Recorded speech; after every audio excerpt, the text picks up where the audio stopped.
सामान्यतः ejection fraction कितना होना चाहिए और कम होने पर इसकी पहचान कैसे करें?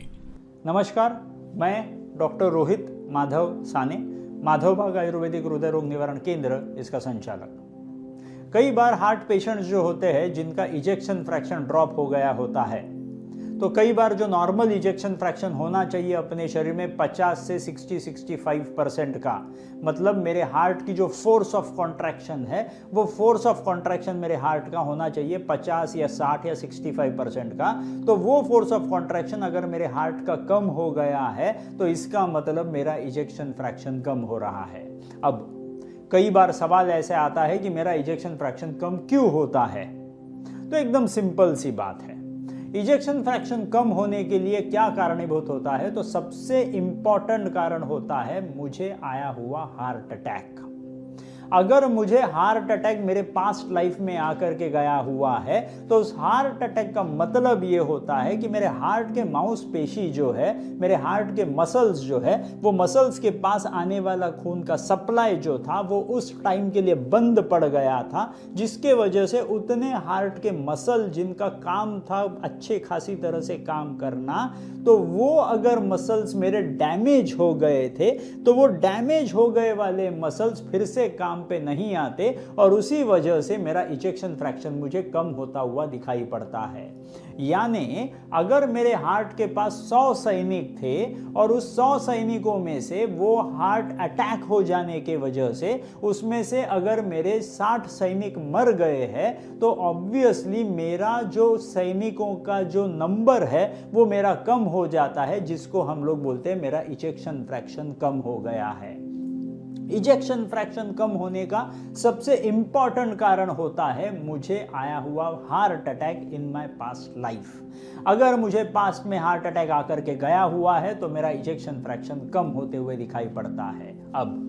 कई सारे लोग ऐसे भी होते हैं जिनको कोई बड़ा बुखार आने के वजह से वायरल मायोकार्डाइटिस जैसी बड़ी बड़ी कुछ ना कुछ तो ऐसी बीमारियां होने की वजह से उनको हार्ट अटैक आने से पहले भी उनका इजेक्शन फ्रैक्शन डाउन हो सकता है।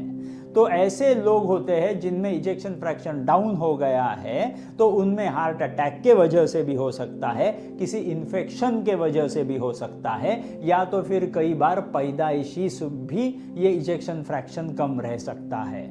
तो हमको समझना क्या है कि अगर मेरा इजेक्शन फ्रैक्शन कम है तो उसके पीछे कारण बहुत सारे हो सकते हैं, लेकिन ये मेरा इजेक्शन फ्रैक्शन कम है ये मैं कैसे जान सकता हूं? तो सिंपल सादी छोटी छोटी सिम्टम्स होते हैं। जैसे फॉर एग्जाम्पल कई सारे लोग ऐसे होते हैं जिनको चलते वक्त, सीढ़ियाँ चढ़ते वक्त, दौड़ते वक्त हांफना पड़ता है, ब्रेथलेसनेस होता है, सांस लेने में तकलीफ हो जाती है। तो ऐसे लोगों ने खुद का 2D इको करके ये देखने की ज़रूरत है कि मेरे हार्ट में कहीं कुछ प्रॉब्लम तो नहीं है ना, और उसमें इजेक्शन फ्रैक्शन देखना बहुत ज़रूरी हो जाता है।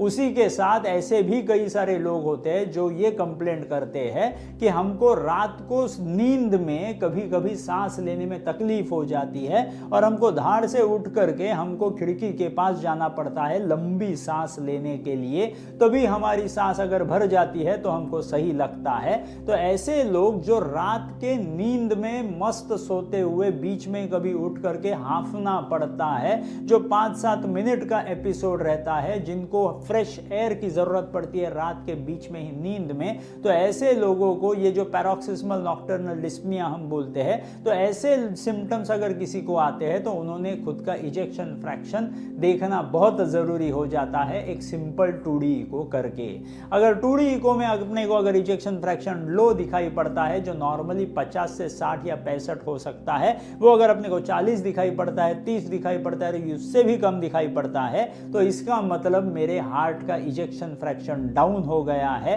और मुझे इमीडिएटली मेडिकल हेल्प की जरूरत है, जिससे हम इजेक्शन फ्रैक्शन को बढ़ाना चालू कर सकते हैं। तो अगर किसी का इजेक्शन फ्रैक्शन डाउन है हार्ट अटैक के वजह से या पिछले किसी रोगों की वजह से या कोई दवाइयाँ ज़्यादा खाने की वजह से भी हार्ट पे कभी कभी बोझा आकर के लोड आकर के मेरा इजेक्शन फ्रैक्शन डाउन हो सकता है, तो ऐसे सारे लोगों को डरने की ज़रूरत नहीं है। हमको इतना समझने की ज़रूरत है कि इजेक्शन फ्रैक्शन अगर डाउन हुआ है तो उसके ऊपर इलाज करके हमको उसको इम्प्रोवाइज करवाना है, हार्ट के फंक्शनिंग को इम्प्रोवाइज करना है, जिसके वजह से हमारी क्वांटिटी और क्वालिटी ऑफ लाइफ दोनों भी बेहतर हो सकते हैं। सो इजेक्शन फ्रैक्शन को नॉर्मल देखने के लिए 2D इको से देख सकते हो, और 2D इको में जब इजेक्शन फ्रैक्शन देखते हो और अगर कम दिखाई पड़ता है तो डरने की ज़रूरत नहीं है, उस पर चिकित्सा हो करके वो इजेक्शन फ्रैक्शन हम इम्प्रोवाइज कराने के लिए आपकी मदद ज़रूर कर सकते हैं। सो इसी के साथ मैं रुकने की कोशिश करूँगा।